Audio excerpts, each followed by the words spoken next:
Olá, nós estamos diante de uma eleição nesse ano 2020 que acontece no meio de uma pandemia. Como será o dia da eleição? As pessoas votarem, as filas. Nós estamos aqui para debater essas e outras questões da regra do jogo da eleição 2020. Eu estou hoje aqui com o Dr. João Paulo Canella. O Dr. João Paulo, ele é clínico pela Universidade Federal Fluminense, especialista em gestão empresarial e estratégia, com MBA na Fundação Getúlio Vargas, diretor da clínica Revitaclim e fundador de Medicina Integrada Sistêmica, o MIS. Ele é um pioneiro nessa área da telemedicina, é uma pessoa que vem atuando desde que a medicina foi autorizada em meio à pandemia, porque nós temos, na pandemia teve a lei 13.985, e essa lei estabeleceu os critérios de telemedicina. Então é uma pessoa que teve vasta experiência de atendimento de pessoas com suspeita de Covid, e tem uma larga experiência, apesar de que a pandemia ela tem poucos meses, mas teve uma atuação muito profícua nessa questão do atendimento em pessoas com suspeita de Covid. E nós estamos aqui para debater a respeito do dia da eleição. A eleição ela foi adiada de outubro para novembro, mas nós estamos falando de aglomeração de pessoas, nós estamos falando de tocar a urna, nós estamos falando de identificação, de assinatura. E aí, doutor João, muito obrigado pela sua participação aqui no nosso canal. Muito obrigado pela trocar a experiência, da sua vasta experiência que o senhor tem nessa área da medicina. Mas nós queríamos apontar para a seguinte coisa, a seguinte questão: como fazer? Nós temos a eleição vai acontecer. Como fazer para minimizar os riscos? A população em geral talvez ainda não passou pela cabeça que, claro, nós estamos usando máscara e tem tudo isso. Como fazer para minimizar os riscos no dia da eleição? Excelente pergunta, Narciso. Eu acho que a população ela precisa ter ciência de que é um momento que existem riscos para a saúde, para você contrair o vírus da Covid. Sim. Nós acreditamos que a circulação do vírus ainda esteja acontecendo nesse período de novembro. Sim. Então a gente vai precisar, no caso o TSE, junto com toda a Justiça Eleitoral, tomar medidas para que ocorra o mínimo de risco dessa contaminação. Entendi. Há um conjunto de fatores que podem ser utilizados, né, para reduzir esse contágio, esse risco.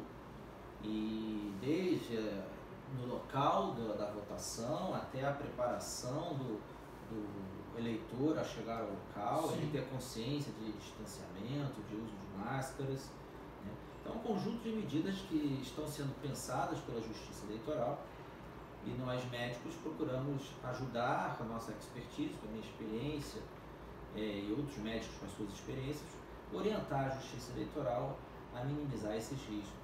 Nós chegamos já um pouco nas medidas práticas, mas o senhor acha que adiar de outubro para novembro pode ter sido suficiente? Eu sei que o senhor aqui não vai tomar uma decisão pelo TSE, porque isso foi quem decidiu isso foi o Congresso Nacional, mas eu quero assim a sua avaliação assim pela sua prática na medicina e pelo que o senhor tem acompanhado de como está o desenvolvimento da pandemia no Brasil.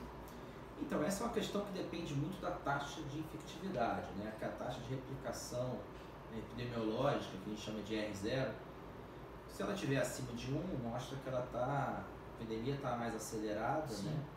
E isso gera maior preocupação de contágio. Sim. Se a gente tiver com a taxa de transmissibilidade, né, o R0 menor que 1, esse risco é menor.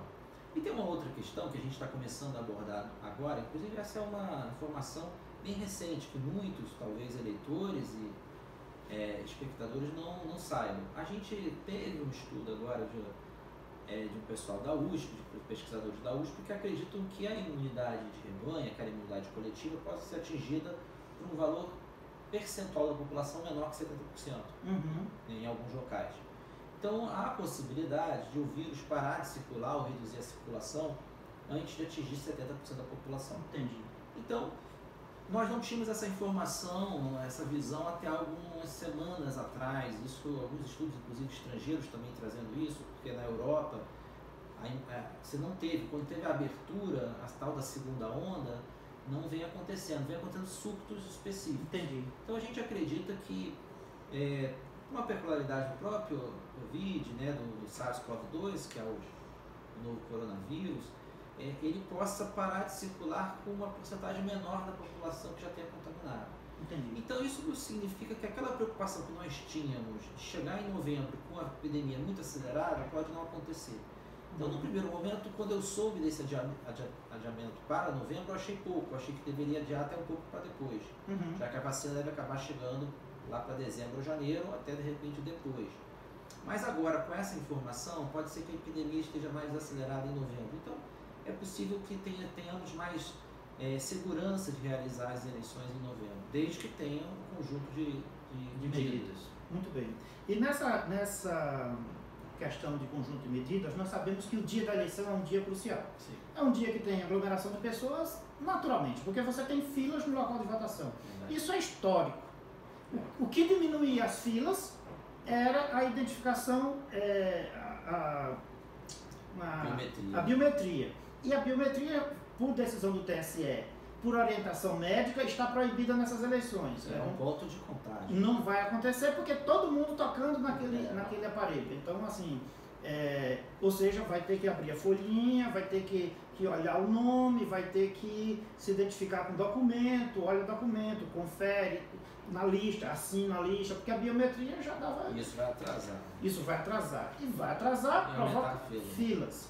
A outra questão que é importante é o local de votação. Como proteger o local de votação? Então, eu tenho certeza que o TSE, porque o TSE criou uma comissão especial para analisar e para estabelecer medidas para o dia da votação. Por exemplo, substituição de mesários que estejam no grupo de risco, etc. Mas os eleitores não dá para substituir. Você não pode dizer, por exemplo, para um idoso não ir se ele quiser votar e ele tem o direito constitucional de votar. Então, como é que o senhor vê essa questão do local de votação, filas, todos esses pontos que seriam pontos, vamos dizer assim, de possíveis contágios? Como é que minimiza isso, senhor?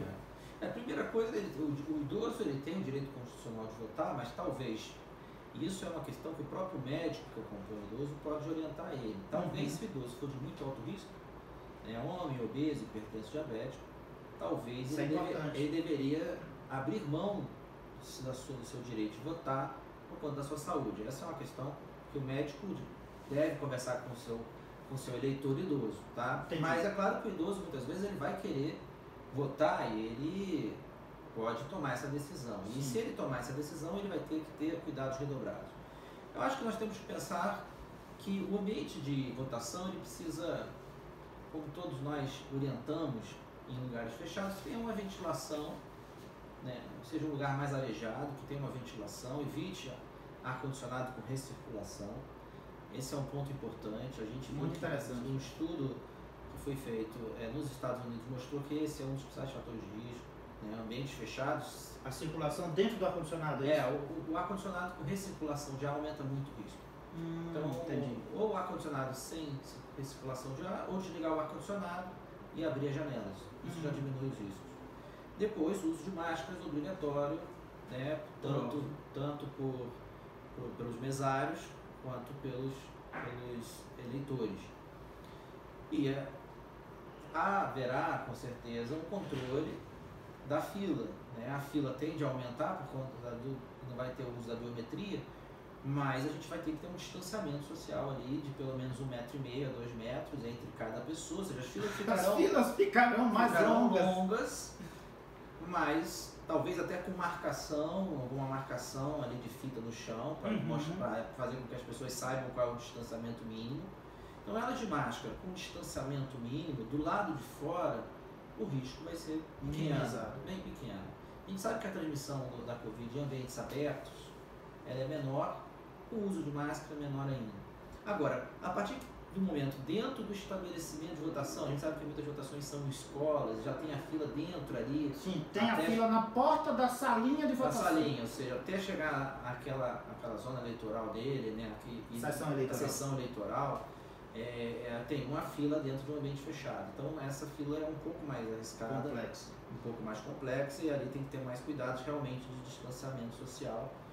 Uma coisa sempre que a gente fala, evitar colocar a mão na máscara, né, porque as pessoas às vezes usam máscara e elas colocam a mão na máscara, elas têm que ajeitar a máscara por aqui, né? Não pelo centro, porque é onde acumula a secreção. Quem é que consegue passar o dia com a máscara e nunca tocar a mão? Isso é complicado mesmo. Até porque são atos automáticos. Nós sabemos que muitos desses contágios ocorrem porque nós estamos fazendo sempre contato, você está inconsciente no rosto. Quando vê, já fez. Já fez. Só que a gente tem que policiar. Quanto menos a gente tocar na máscara, no centro da máscara, é onde poderia estar mais contaminado. Se a pessoa por acaso estiver com a Covid, no caso assintomático, óleo sintomático, esse indivíduo pode ir votar e está transmitindo. E se a pessoa... Agora, se o indivíduo tiver com sintomas de Covid, né, ele vai estar sobre isolamento, né? Então ele não deve votar. Não. Aí ele não deve votar, ele não vai poder votar. E ele tem a justificativa. Ele tem a justificativa com o TSE, com o atestado médico, de que ele estava com sintomas, e ele vai apresentar isso, com certeza vai conseguir justificar essa ausência dele. Agora, nós sabemos que a Covid é uma doença que boa parte dela é transmitida por ou assintomáticos ou oligossintomáticos, poucos sintomas. Como é esse segundo que o senhor falou? Oligossintomáticos são sintomas, poucos sintomas. Sim. Óligo é poucos sintomas. Oligossintomático. Oligossintomáticos. Porque assintomáticos, a gente acredita que é pequena essa possibilidade. Não ter sintoma nenhum e estar transmitindo carga viral, né, para transmitir, a gente é mais mito do que uma realidade. Eu acho que isso não é uma via tão grande de transmissão, né? Até uma diretora da OMS colocou isso e gerou uma polêmica. Depois a OMS voltou atrás. Ou seja, acredito que o assintomático possa transmitir, mas com a probabilidade menor. Entendi. Agora, o oligossintomático... Não se fala muito dessa palavra, mas ela é importante. Ou seja, o oligossintomático, às vezes, ele tem uma dorzinha de garganta, uma dorzinha no corpo, perda de olfato. Aí já começa a ter mais sintomas, aí já entra mais no quadro do Covid, sintomático. E aí, esse paciente acaba chegando no médico, ele mesmo já se... procura isolamento, mas tem paciente que tem mínimos sintomas e ele identifica como se fosse uma gripe comum. Uma gripe, ou às vezes nem gripe, um mal-estarzinho, ele não dá importância, e ele já pode ser Covid, já pode ter uma carga viral um pouquinho mais alta e está transmitindo. Ele coloca a máscara, ele está ali, às vezes não está nem tossindo, mas ele está respirando, gotículas da boca, e aquilo se acumula na máscara. Se ele colocar a mão na máscara, toca na urna, aí depois o vírus cai na mão. E aí ele vai tocar nos objetos, toca na urna, toca na mesa, e aí outras pessoas podem tocar onde ele tocou e ser transmitido. A transmissão por objetos hoje está menos importante, os estudos estão mostrando isso é interessante. A gente acredita que a transmissão seja mais forte pelo ar. Tá? Quer dizer que assim, se ele vai, vamos supor o exemplo lá do dia da votação. Sim. Ele chega, ele pega, digamos que lá tem uma caneta para todo mundo. Eu não sei como será, o TSE está definindo isso na prática, né? Ele pega uma caneta, e aí o outro pega a caneta. Aquele processo ali, ele é... Pode ter um contágio. É melhor que você leve sua caneta. Porque o vírus, ele fica, alguns até, dependendo do objeto, ele fica até 48 horas naquele objeto. Mas o que a gente está vendo é que ele, apesar de ficar ali mais tempo, ele está menos com capacidade infectante.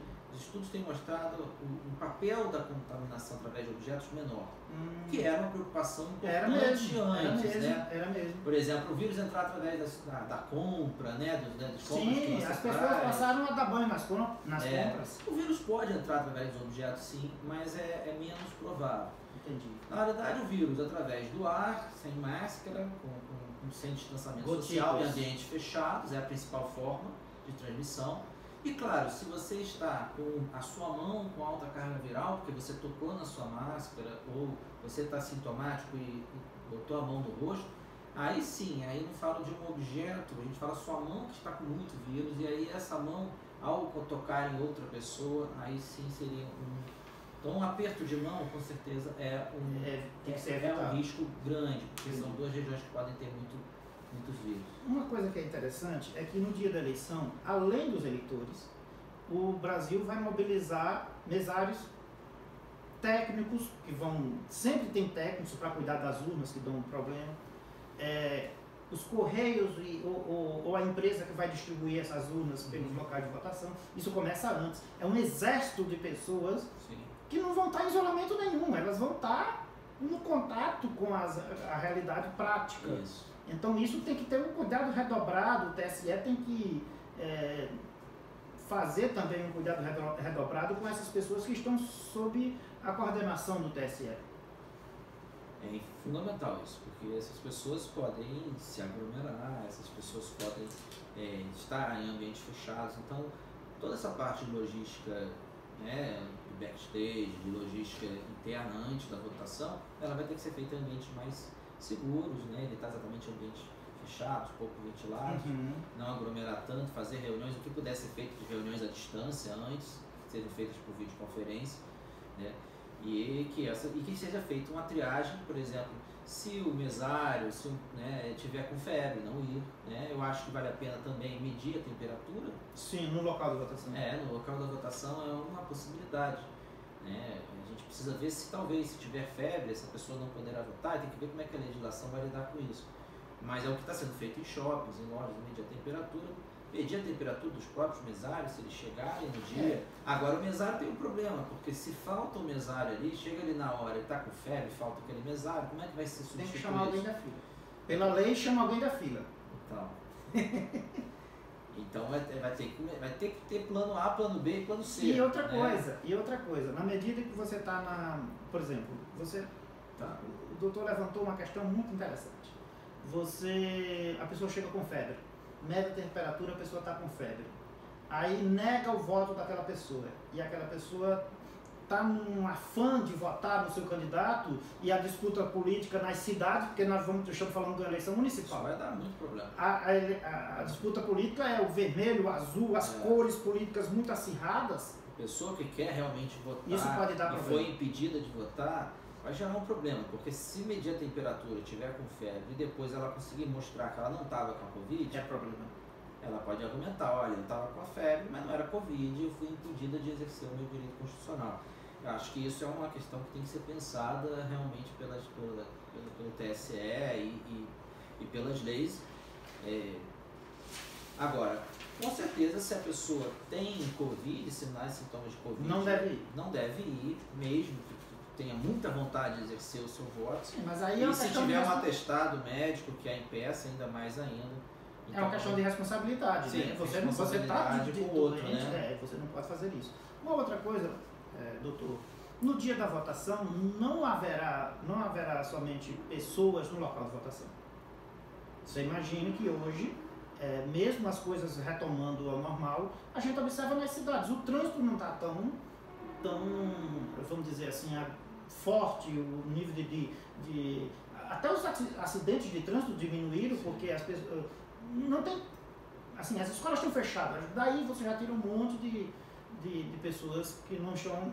Isso explica por que a mortalidade, de uma forma geral, reduziu, e algumas pessoas acham que essa redução da mortalidade mas morre-se bastante de Covid, mas a redução da mortalidade geral diminuiu, claro.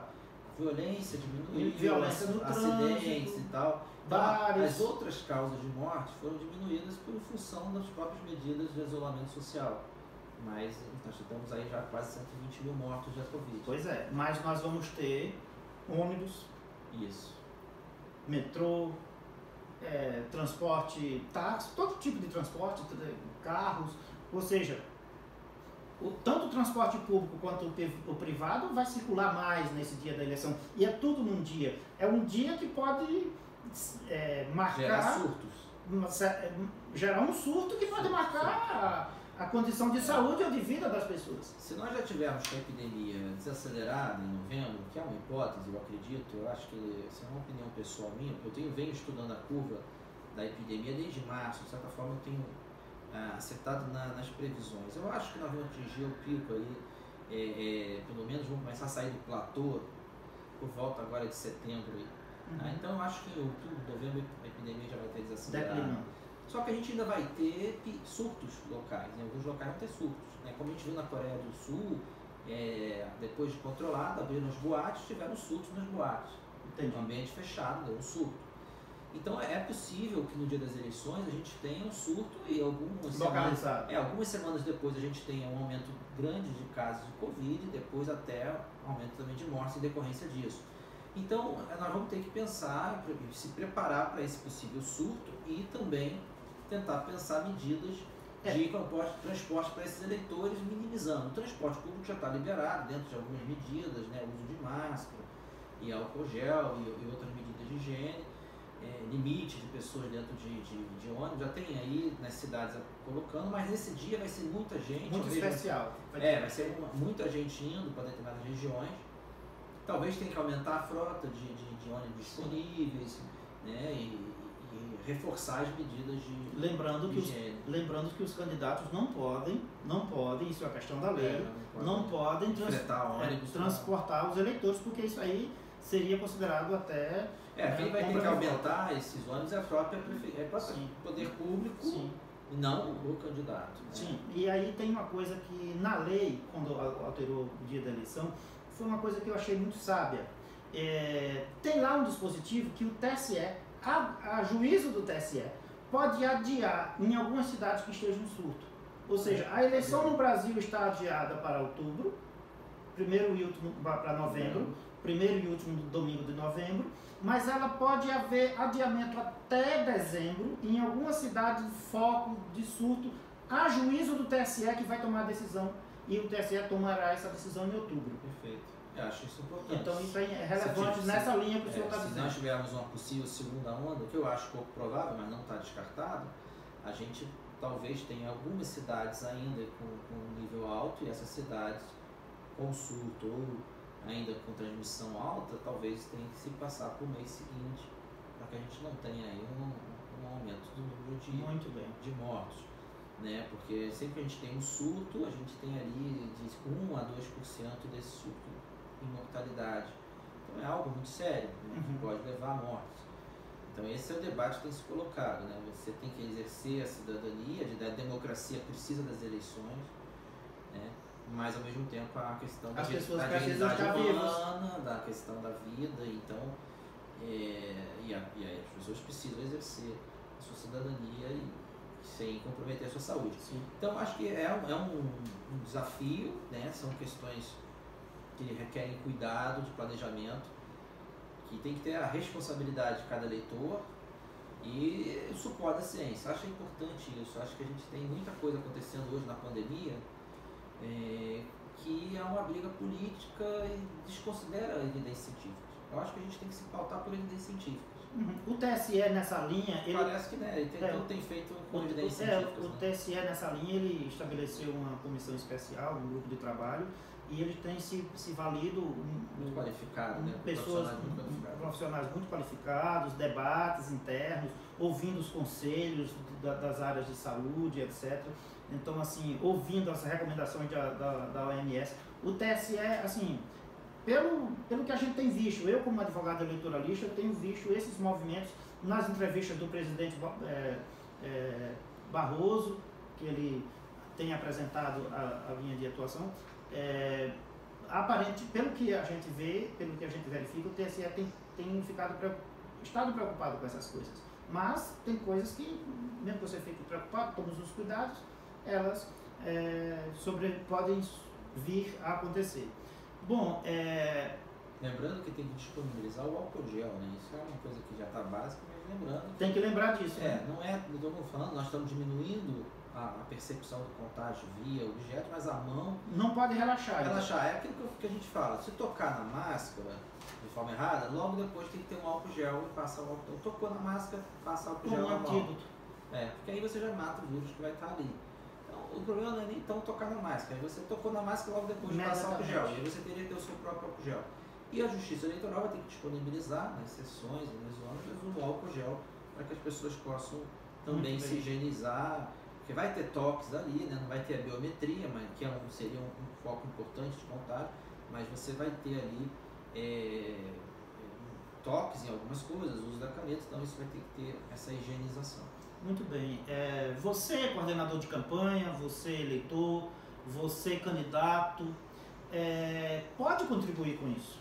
Você pode no dia a dia da campanha, você pode, primeiramente, não incentivar a aglomeração de pessoas. Nós, assim, aqui é o Dr. João é da área de medicina, uma pessoa qualificada para trazer um debate para nós. Eu, como advogado eleitoralista, que tenho vivido eleições ao longo dos tempos, atuado em eleições, nós sabemos que corpo a corpo, o nome da forma de fazer campanha é corpo a corpo. Então isso já nos traz uma orientação de que vai haver contato. Então você, candidato, pode contribuir com isso, não criando esses ambientes durante a campanha e inclusive orientando por meio da sua campanha ao eleitor da forma adequada que ele tem que se dirigir a urna no dia da eleição. E os coordenadores de campanha podem pensar numa atuação nesse sentido também na propaganda eleitoral.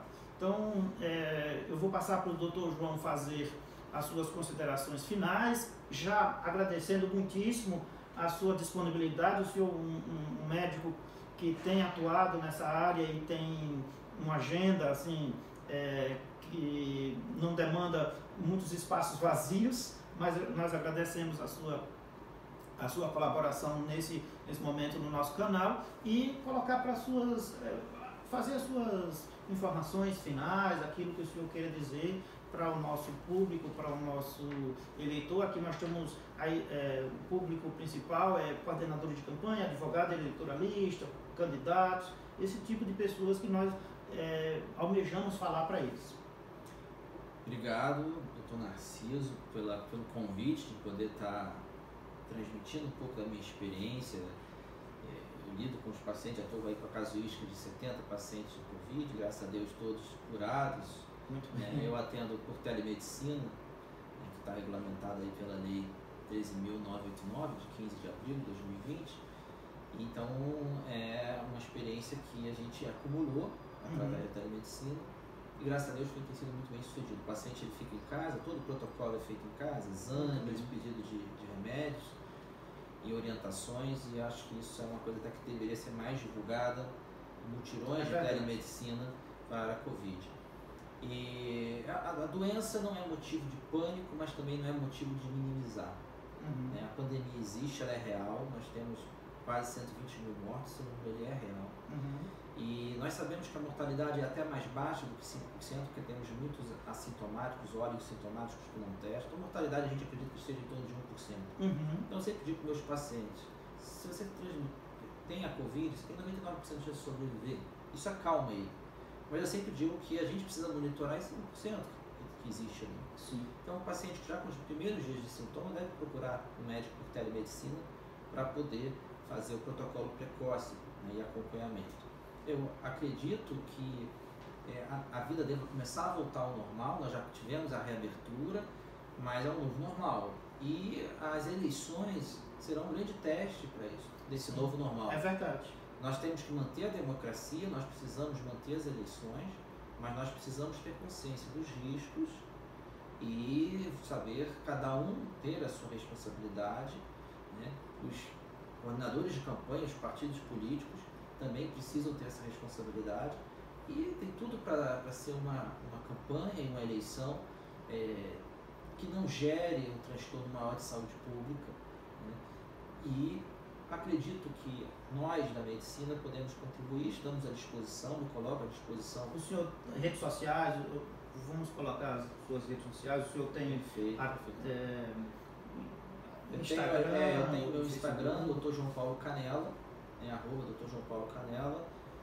Tenho minha página no Facebook, né? Dr. João Paulo Canella também. A gente tem um canal no YouTube também, Dr. João Paulo Canella, e a gente vai estar divulgando cada vez mais também vídeos e campanhas, né? Temos também, depois eu posso deixar o telefone de contato para quem quiser ter mais informações, não só para atendimento de Covid, como para consultorias de como lidar com a pandemia, de como se programar para diminuir os riscos. Eu também faço esse tipo de serviço. Nós agradecemos muito ao Dr. João Paulo Canella e dizendo a você, eleitor, especialmente você que é coordenador de campanha, que vai traçar esse dia da eleição, que vai traçar toda uma campanha que nós estamos iniciando. Agora vão ter as convenções que vai acontecer entre o dia 31 de agosto e o dia 16 de setembro, e tudo isso precisa ser pensado, precisa ser articulado, lembrando-se que ainda não estamos numa epidemia, ainda estamos numa pandemia. Nós estamos aqui debatendo esses e outros temas que envolvem as eleições. Eu sou Narciso Fernandes e essas são as regras do jogo das eleições de 2020.